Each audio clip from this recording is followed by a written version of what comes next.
Good morning students, मैं ज्योति।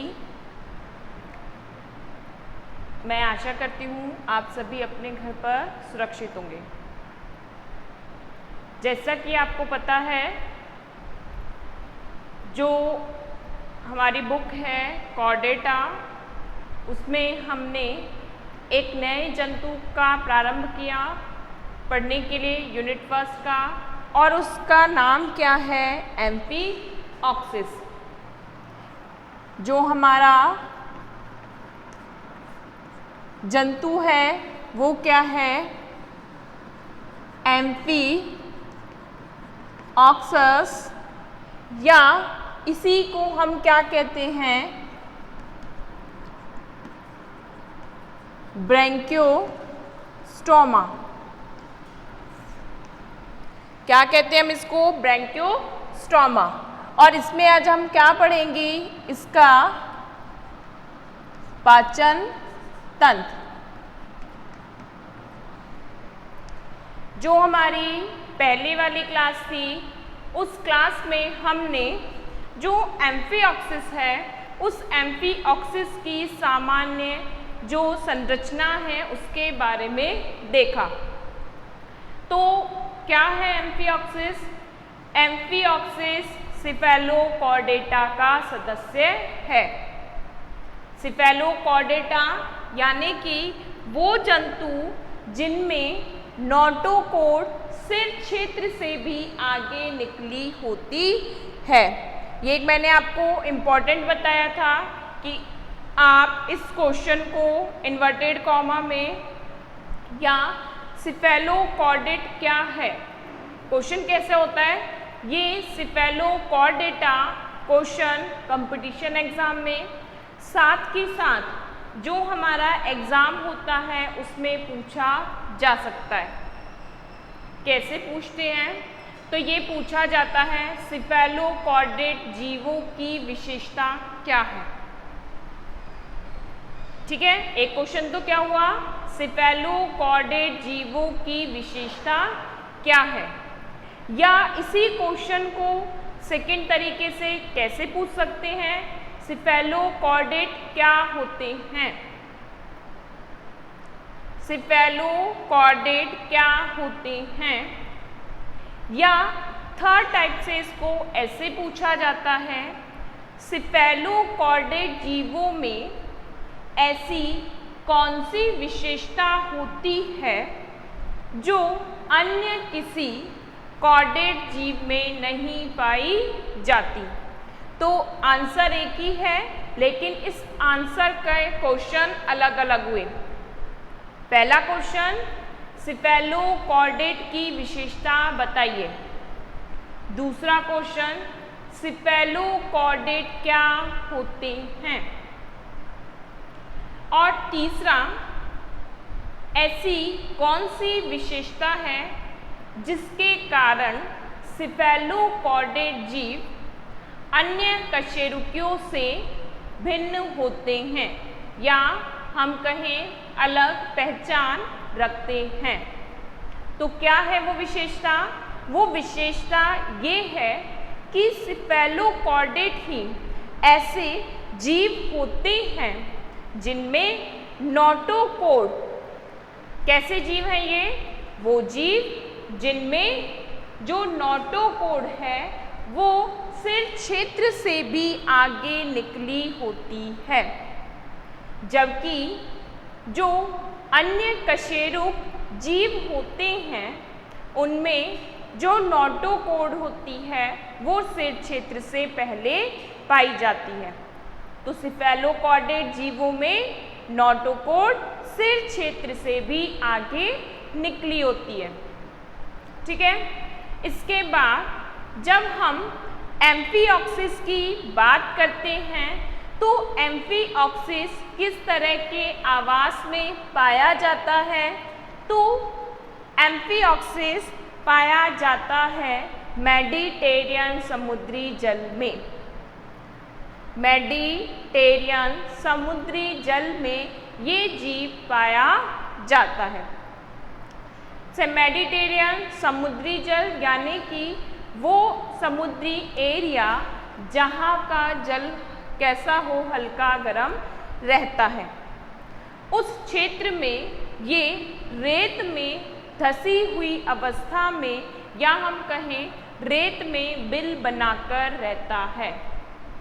दिन के समय ये बिल में रहता है, जबकि रात्रि के समय ये जल में स्वच्छ रूप से या हम कहें स्वच्छंद रूप से, स्वतंत्र रूप से तैर भी सकता है। तो अर्थात दोनों तरह का जीवन यापन करता है, बिल में रहकर भी और स्वतंत्र रूप से तैर कर भी।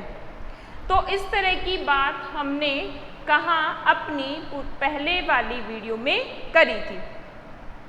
अब इसके साथ साथ ही जैसा कि हमने देखा, इसका स्थिति या आवास क्या है, समुद्री जल।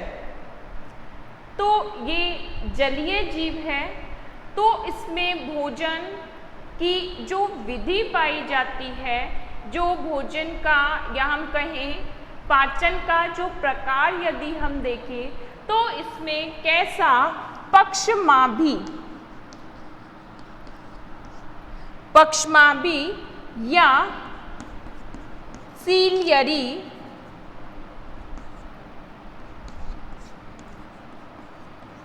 पोषण या इसी को हम कहते हैं अनशन विधि पाई जाती है। क्या मीनिंग है इसका कि इसमें पक्षमाभी या सीलियरी पोषण या अनशन विधि पाई जाती है। अर्थात इसमें जब जलधारा अंदर प्रवेश करती है तो उस जलधारा में ही जो भोजन के कण होते हैं वो भी अंदर प्रवेश करते हैं। तो इस तरीके से उस जल को किनके द्वारा, पक्षमाभों के द्वारा छानने की क्रिया या उन पक्षमाभों के द्वारा जलधारा में निरंतर गति उत्पन्न की जाती है। तो इस प्रकार का अनशन क्या कहलाता है, पक्षमाभी या सीलियरी अनशन कहलाता है। तथा इसी को हम फिल्टर फीडिंग या निस्संदेह पोषण भी कहते हैं, जैसा कि हमने हडमानिया में देखा था। अब साथ ही साथ इसका भोजन क्या होता है कि ये खाने में खाता क्या है। तो ये जीव भोजन के रूप में जो प्लवक होते हैं, प्लवक से मतलब ये एक तरीके से प्लैंक्टोनिक फीडर है। प्लैंक्टन यानी कि हम कहें छोटे जंतुओं के रूप में डायटम, डेस्मेट्स, प्रोटोजोआ जीव,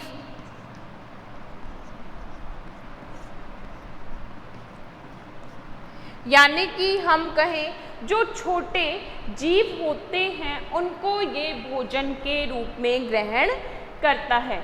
कि जलधारा के साथ जो छोटे छोटे डायटम्स हुए, यानी कि डायटम, डेस्मेट या कुछ प्रोटोजोआ के जो जीव होते हैं वो मुख में प्रवेश करते हैं, वो ही इसका क्या होते हैं, भोजन होते हैं। तो ये तो क्या बात हुई, जनरल बात हुई किसकी, एम्फिऑक्सिस की, कि एम्फिऑक्सिस में पोषण की विधि किस प्रकार की होती है।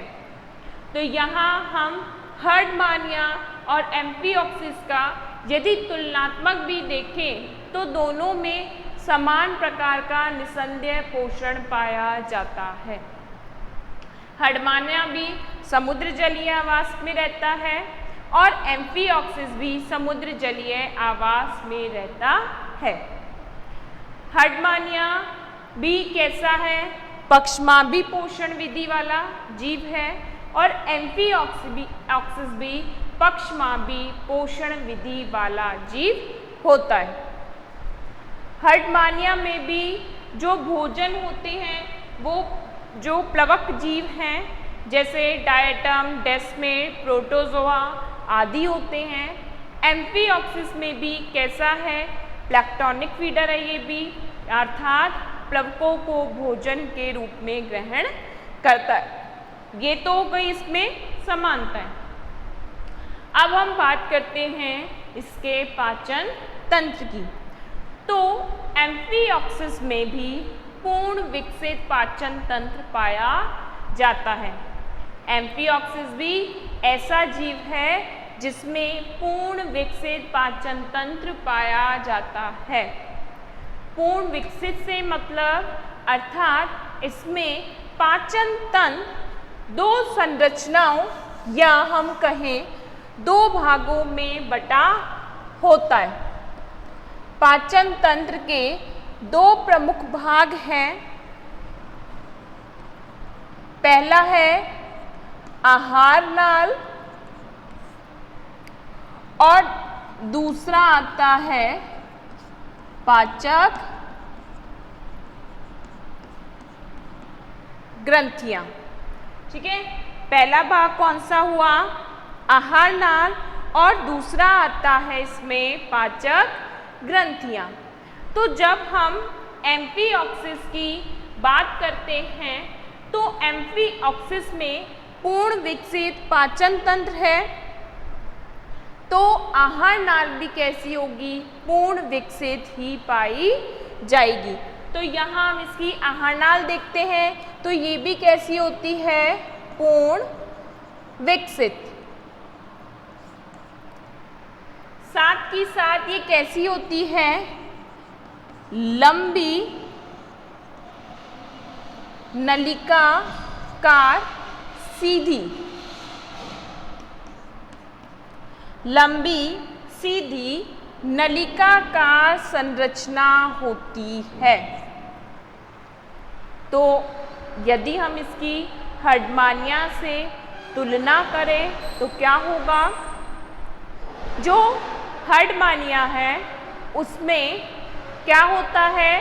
हर्डमानिया में जो आहार नाल है वो कैसी होती है? यू शेप की होती है। हर्डमानिया की आहार नाल कैसी है? U shape. जबकि जो एम्फिऑक्सिस है उसकी आहार नाल लंबी सीधी संरचना होती है। क्योंकि जीव ही कैसा है? लंबा है, तो आहार नाल भी कैसी होती है? लंबी होती है। ठीक है, अब आहार नाल की हम संरचना की बात करें तो इसकी आहार नाल में क्या क्या संरचनाएं पाई जाती हैं? अब एम्फिऑक्सिस की आहार नाल में सबसे पहले क्या मिलेगा? आहार नाल कहाँ से प्रारंभ होती है? मुख से। हमने पिछली क्लास में बात की थी कि जो एम्फिऑक्सिस है उसमें छिद्र रूपी संरचना के रूप में क्या मिलता है? मुख पाया जाता है। ठीक है, अब इसके अलावा मुख के अलावा क्या होता है? मुख गुहा। ठीक है, दूसरी संरचना क्या होती है? मुख गुहा।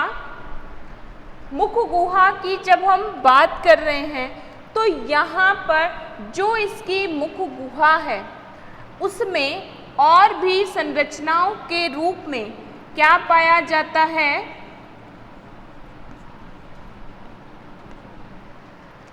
मुख छद। इसके अलावा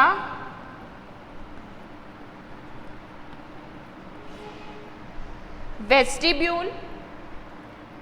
वेस्टिब्यूल के अलावा वीलम। वीलम या इसी को हम कहते हैं चक्रांग। ठीक है, सॉरी, वेस्टिब्यूल, वीलम, चक्रांग या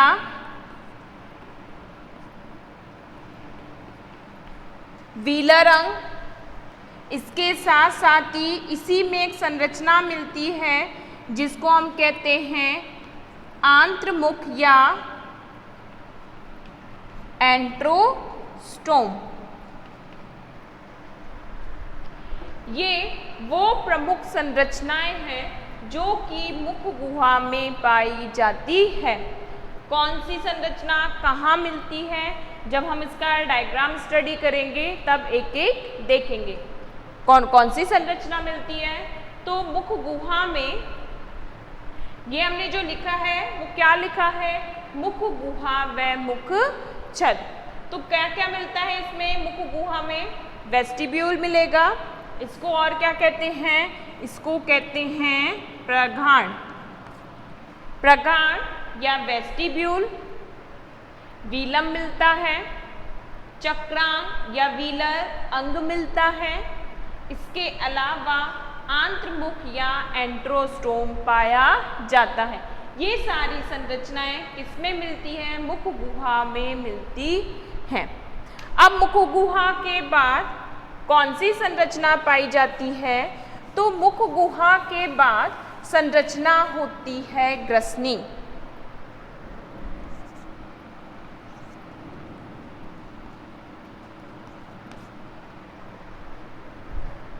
मुख गुहा के बाद संरचना कौन सी मिलती है, ग्रसनी मिलती है।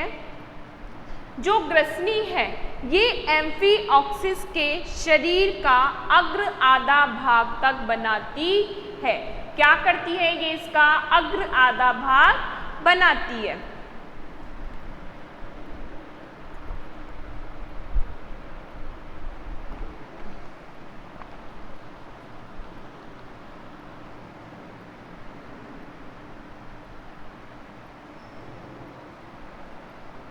और ग्रसनी को हम फिर से दो क्षेत्र, पूर्व ग्रसनीय और ग्रसनीय क्षेत्र में बांटते हैं। ग्रसनी को हम क्या करते हैं, पूर्व ग्रसनीय तथा ग्रसनीय क्षेत्र में बांटने का कार्य हम करते हैं। जो ग्रसनी है ये पाचन अंग के साथ साथ श्वसन अंगीय क्षेत्र का भी कार्य करती है। जैसे कि हमने बात की थी, जो एम्फीऑक्सिस है उसमें श्वसन के लिए कोई अलग स्पेशल संरचना या अंग नहीं पाया जाता। तो इसका जो ग्रसनीय क्षेत्र होता है वो क्षेत्र ही गैसों के आदान प्रदान के लिए कार्य करता है। एम्फीऑक्सिस में श्वसन क्रिया के लिए कोई अंग या संरचना नहीं पाई जाती। जैसे श्वसन के लिए बात करें कि फुफ्फुस मिलते हों, फेफड़े मिलते हों या हम कहें क्लोम मिलते हों, तो इनमें अलग से कोई संरचना नहीं पाई जाती। लेकिन इनमें ग्रसनी में क्या पाई जाती है, क्लोम दरारें पाई जाती हैं। क्या मिलती है इनमें, ग्रसनी में क्लोम दरारें पाई जाती है, जहाँ पर इनमें गैसों का विनिमय या आदान प्रदान होता है। तो ग्रसनीय क्षेत्र ही क्या करता है, श्वसनीय क्षेत्र के समान कार्य करता है। अब ग्रसनी के बाद जो संरचना मिलती है उसको हम क्या कहते हैं, ग्रास नाल या ईसोफेगस।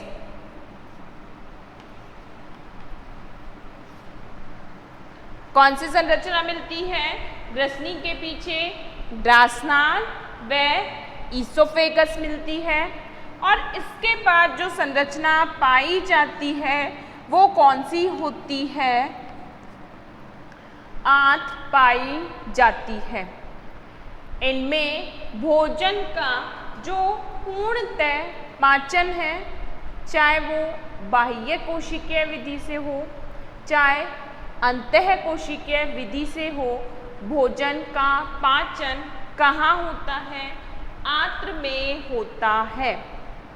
आंत या इंटेस्टाइन ही वो क्षेत्र होता है जहाँ पर भोजन का पाचन किया जाता है। और ये जो आंत्र होती है ये 3 क्षेत्र अग्र आंत्र, मध्य आंत्र व पश्च आंत्र में बटी हुई होती है। यानी कि 3 क्षेत्र होते हैं। जो मध्य आंत्र वाला भाग होता है वो मध्यांत्र अंधवर्ध कहलाता है।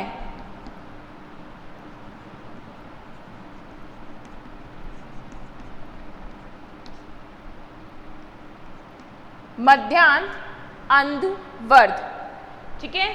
आंत्र में मध्यांत्र वाला जो क्षेत्र होता है वो क्या कहलाता है? मध्यांत्र अंधवर्ध कहलाता है, ठीक है। ये भाग हुए किसके? आहार नाल के। क्या क्या भाग मिलते हैं आहार नाल में? तो आहार नाल में मुख मिलता है, इसके बाद मुख गुहा व मुखछद पाया जाता है। ग्रसनी है, ग्रसनी को हम 2 क्षेत्र में बांटते हैं, पूर्व ग्रसनीय क्षेत्र और ग्रसनीय क्षेत्र। इसके बाद ग्रासनाल या ईसोफेगस मिलता है। फिर क्या मिलता है? आंत्र मिलती है। अब इसमें हम पाचक ग्रंथि की जब बात करते हैं तो इसमें पाचक ग्रंथि के रूप में मध्यांत्र अंधवर्ध कार्य करता है। इनमें पाचक ग्रंथि के रूप में यकृत या अग्नाशय के समान कोई अंग संरचना नहीं पाई जाती। मध्यांत्र अंधवर्ध जिसे मिडगट डायवर्टिकुलम कहा जाता है। क्या बोलते हैं? Midgut diverticulum. ये ही क्या करता है? यकृत के समान पाचक रस को स्रावित करने का कार्य करता है। अर्थात पाचक रस का सिक्रेशन किसके द्वारा होता है? मध्यांत्र अंधवर्ध के द्वारा होता है। तो इस तरीके से ये सारी संरचनाएं आपस में मिलकर एम्फिऑक्सिस के पाचन तंत्र का निर्माण करती है। क्या कर रही हैं ये? एम्फिऑक्सिस के पाचन तंत्र का निर्माण करती हैं।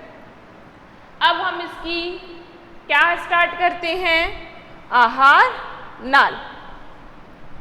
पाचन तंत्र में भी हम क्या प्रारंभ कर रहे हैं? प्रमुख भाग क्या है? आहार नाल। एम्फिऑक्सिस की आहार नाल सीधी लंबी नलिका का संरचना होती है। और कहाँ से प्रारंभ होती है? मुख से लेकर गुदा तक संरचनाएं पाई जाती हैं, अर्थात पूर्ण विकसित आहार नाल इनमें पाई जाती है। तो प्रारंभ में अगर हम बात कर रहे हैं, पहला क्या है? मुख। पहली आहार नाल की संरचना कौन सी होती है? ये कहलाती है मुख। अब मुख की स्थिति कहाँ है? तो जैसे कि हमने देखा था, जो एम्फिऑक्सिस है उसमें मुख एक छिद्र रूपी संरचना होती है। तो यहाँ हम इसकी बात करें, ये क्या है? रोस्ट्रम या प्रॉथ। जो शरीर का अग्र घुंडी नुमा भाग होता है वो क्या कहलाता है? रोस्ट्रम या प्रॉथ कहलाता है। इसके निचले सिरे पर ये जो संरचना है, यहाँ निचले सिरे पर रोस्ट्रम के नीचे क्या पाया जाता है? मुख एक छिद्र रूपी संरचना पाई जाती है जिसे मुख कहते हैं। ठीक है। क्या होता है कि रोस्ट्रम के नीचे की तरफ क्या पाया जाता है? एक छिद्र रूपी संरचना के रूप में मुख पाया जाता है। अब ये जो मुख होता है, ये हमने अगर हम बात करें तो ये जो क्षेत्र होता है ये किसका है? मुख व मुख गुहा का होता है। मुख क्या है? एक छिद्र है।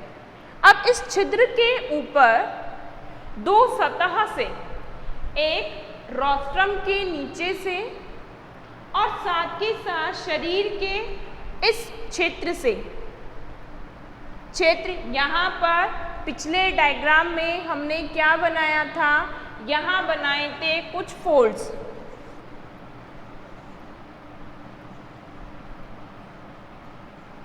इनको हम क्या कहते हैं, मेटाप्लूरवलन। तो मेटाप्लूरवलन और रोस्ट्रम के नीचे से एक झालर सदृश्य संरचना पाई जाती है। क्या बनाती है कि जो रोस्ट्रम के नीचे, यानी कि एक ये रोस्ट्रम वाला भाग है और ये फोल्ड वाला भाग है, तो दोनों के नीचे की तरफ से क्या हो रहा है, एक पतली झिल्ली सदृश्य संरचना मुख के आगे की ओर पाई जाती है। ये पतली झालर सदृश्य संरचना किसका निर्माण करती है, ये बनाती है मुख छद।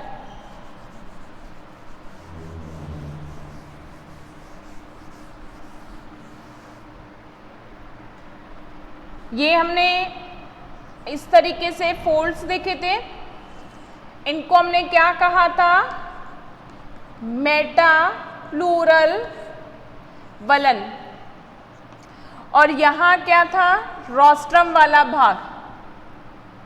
तो यहाँ पर इस तरीके से एक संरचना पाई जाती है जिस पर स्पर्शक लगे होते हैं। कुछ इस तरीके का चित्र हमने पहले वाली वीडियो में देखा था। तो एक इस तरीके से ये संरचना क्या कर रही है, यहाँ पर मुख छिद्र पाया जा रहा है, उसको आगे की ओर ढकने का कार्य करती है। तो इस संरचना को हमने क्या कहा है, इसको हम कहते हैं मुख छद, ओरल हुड या मुख छद इसे कहते हैं। इस मुख छद पर क्या लगे होते हैं, कुछ स्पर्शक या हम कहें कुछ सिराइयाँ लगी होती हैं, जिन्हें मुखीय सिराई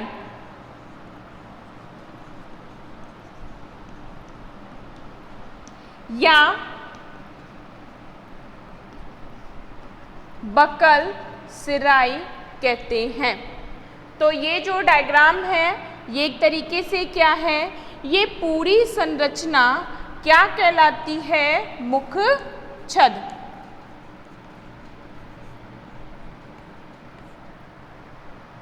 ये पूरी संरचना क्या कहला रही है, मुख छद कहलाती है।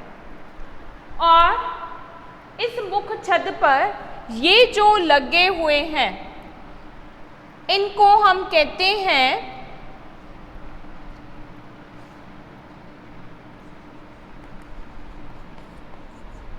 मुखीय सिराई।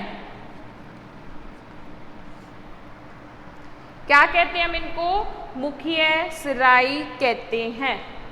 इनका कार्य क्या है, ये मुखीय सिराई जलधारा में निरंतर स्पंदन उत्पन्न करने का कार्य करती हैं। जब भी जलधारा मुख में प्रवेश करती है तो उसमें निरंतर स्पंदन करने का कार्य कौन के द्वारा, साथ ही साथ उस जो जल है उसको एक तरीके से छानने का कार्य कि बड़े कण यहीं रुक जाए, प्रारंभिक रूप से किनके द्वारा किया जाता है, मुखीय सिराई के द्वारा किया जाता है। अब इन मुखीय सिराई पर, हर मुखीय सिराई पर ये क्या लग रही है, कुछ इस तरीके की छड़ समान संरचना पाई जाती है। प्रत्येक मुखीय सिराई पर क्या होती है, इस प्रकार छड़ समान संरचना पाई जाती है। इन्हें कहते हैं कंकालीय छड़, जो कि मुखीय सिराई को स्थिरता या हम कहें आकार प्रदान करती हैं। तो ये क्या हो गया, मुखछद वाला भाग हो गया, जो कि मुख को आगे की ओर ढकने का कार्य करता है। मुखछद एक झिल्ली समान संरचना है, पतली झिल्ली होती है। अब ये पीछे की ओर, मुख पीछे की ओर एक कीपनुमा संरचना में खुलता है, जिसे हम प्रगाढ़ या बकल कैविटी, मुख गुहा, मुख पीछे की ओर किसमें खुलता है, तो हम इसको कहते हैं वेस्टिब्यूल, प्रगाढ़, या इसको हम क्या कहते हैं, वेस्टिब्यूल कहते हैं।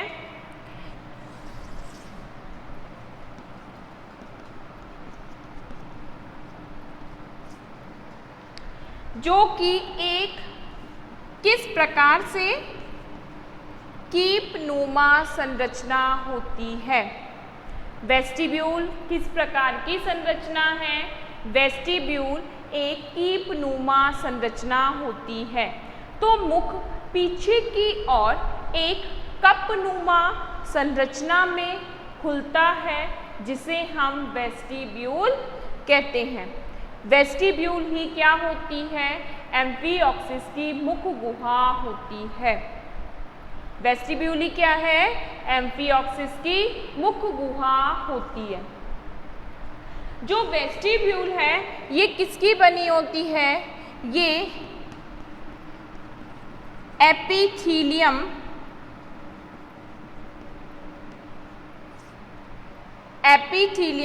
सेल की बनी, यानी कि कोशिकाओं की बनी होती है। किसकी बनी है ये, एपिथीलियम कोशिकाओं की बनी हुई संरचना होती है।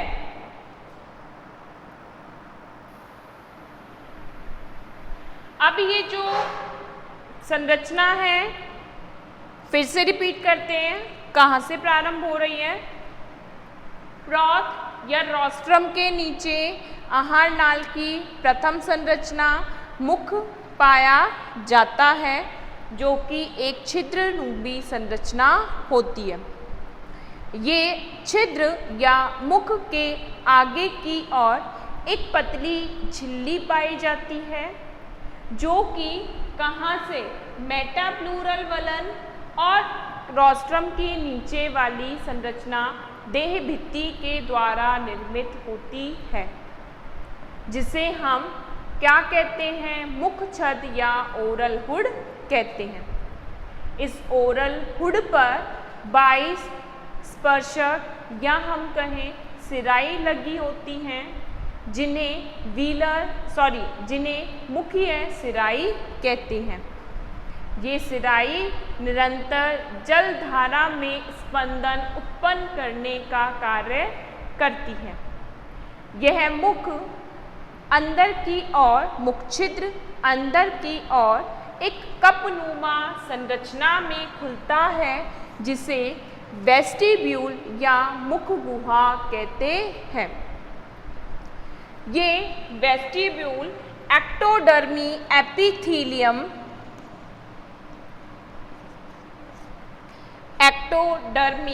एपिथीलियम कोशिकाओं से बनी हुई संरचना होती है। इस वेस्टिब्यूल में एपिथीलियम कोशिकाओं की बनी हुई संरचना के रूप में कुछ उंगली नुमा उभार पाए जाते हैं। क्या हो रहा है, वेस्टिब्यूल कैसा है, एक कप समान संरचना, और इस कप समान संरचना में एपिथीलियम कोशिकाओं के ही बने हुए उंगली नुमा उभार पाए जाते हैं। ये क्या है, वेस्टिब्यूल है, या इसी को हम मुख गुहा कहते हैं। तो इस मुख गुहा में क्या हो रहा है, ये जो संरचना या हम कहें उभार बन रहे हैं, इनको हम कहते हैं चक्रांग या व्हीलर अंग या इसी को मूलर के अंग भी कहा जाता है। क्या क्या कहते हैं इसको? व्हील ऑर्गन, व्हील अंग या चक्रांग या मूलर के अंग कहा जाता है। कहाँ मिल रही है ये संरचना? ये संरचना वेस्टिब्यूल में जो एक्टोडर्मी, जो एपिथेलियम कोशिकाएं होती हैं वो उंगली नुमा उभार बनाती हैं। तो इन उंगली नुमा उभार को हम क्या कहते हैं? चक्रांग या व्हीलर अंग या मूलर के अंग कहते हैं। साथ ही साथ इस व्हीलर अंग पर क्या होते हैं, ये हमने इस तरीके से बना रखे हैं। तो क्या होते हैं इस पे भी प्रोमाप या हम कहें पक्षमाप सीलिया लगे होते हैं। इस पर भी क्या लगे होते हैं? सीलिया लगे होते हैं। अब एक चक्रांग की जब हम बात करते हैं, जैसे कि इसका नाम क्या है? चक्रांग। तो ये चक्रांग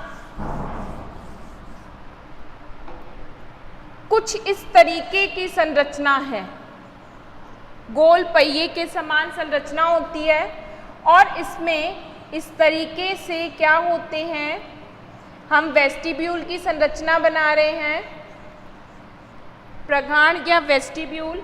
और उस वेस्टिब्यूल में ये क्या लगे हैं? उंगली नुमा उभार। ये उंगली नुमा उभार क्या कहलाते हैं? व्हील अंग कहलाते हैं। व्हील अंग, व्हीलर अंग या चक्रांग या इसी को मूलर के अंग भी कहते हैं। तो इसके हर उभार के मध्य में ये क्या है? उभार है, उंगली नुमा उभार। तो हर उभार के मध्य में एक खांच पाई जाती है जिसे हैशचेक खांच कहते हैं। हर उभार के कहाँ पर जो उंगली नुमा उभार बन रहे हैं, चक्रांग के उंगली नुमा उभार के हर उभार के मध्य में एक खांच होती है जिसे हम हैशचेक खांच कहते हैं। ये हैशचेक खांच एक गर्त में खुलती है। किसमें खुलती है? गर्त में, जिसे हम हैशचेक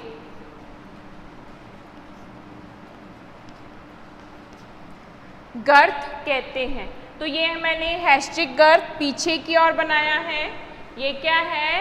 हैशचेक गर्त। ये मूलर के अंग है, इसमें खांच पाई जाएगी। अब ये खांच किसमें? एक गर्त नुमा संरचना में खुलती है जिसको हम क्या कहते हैं? हैशचेक गर्त कहते हैं। ठीक है, किसका भाग चल रहा है ये अभी हम मुख गुहा का बात कर रहे हैं। मुख गुहा जिसे वेस्टिब्यूल भी कहा जाता है। अब इसमें कौन कौन सी संरचनाएं होंगी? पहली संरचना हुई वेस्टिब्यूल, दूसरी संरचना क्या हुई? चक्रांग या व्हीलर अंग।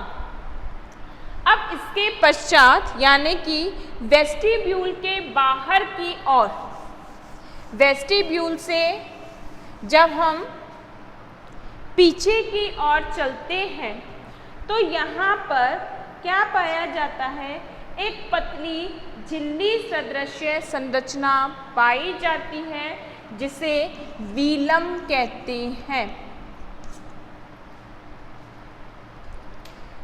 कैसी संरचना है? ये एक पतली झिल्ली सदृश संरचना होती है जिसे क्या कहते हैं? व्हीलम कहते हैं। ये व्हीलम एक तरीके से मुख गुहा को ग्रसनी से अलग करने का कार्य करती है। व्हीलम क्या कर रही है? क्योंकि मुख गुहा पीछे किस में खुलेगी?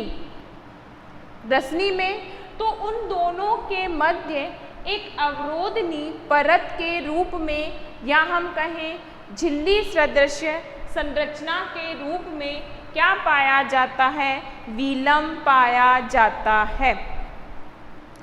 अब ये व्हीलम पीछे की ओर, ये विलंब पीछे की ओर एक छलनी समान, या हम फिर से कहें एक कीपनुमा संरचना में खुलता है। विलंब पीछे की ओर एक कीपनुमा संरचना में खुलता है, जिसका छिद्र क्या कहलाता है? आंतमुख या एंट्रोस्टोम कहलाता है। जो झिल्ली है, पतली झिल्ली, उसको हम विलंब कह रहे हैं। और विलंब के पीछे की ओर क्या होगा कि पीछे की ओर ऐसे सिकुड़कर ये छिद्र के द्वारा किसमें? ग्रसनी में खुलती है। तो ये जो छिद्र है वो क्या कहलाता है? आंतमुख कहलाता है। तो इस तरीके से ये हमने कौन सी संरचनाएं करी? ये संरचनाएं हमने करी मुख व मुख गुहा की। इसके आगे की चीजें हम हमारी नेक्स्ट वीडियो में देखेंगे। Thank you students.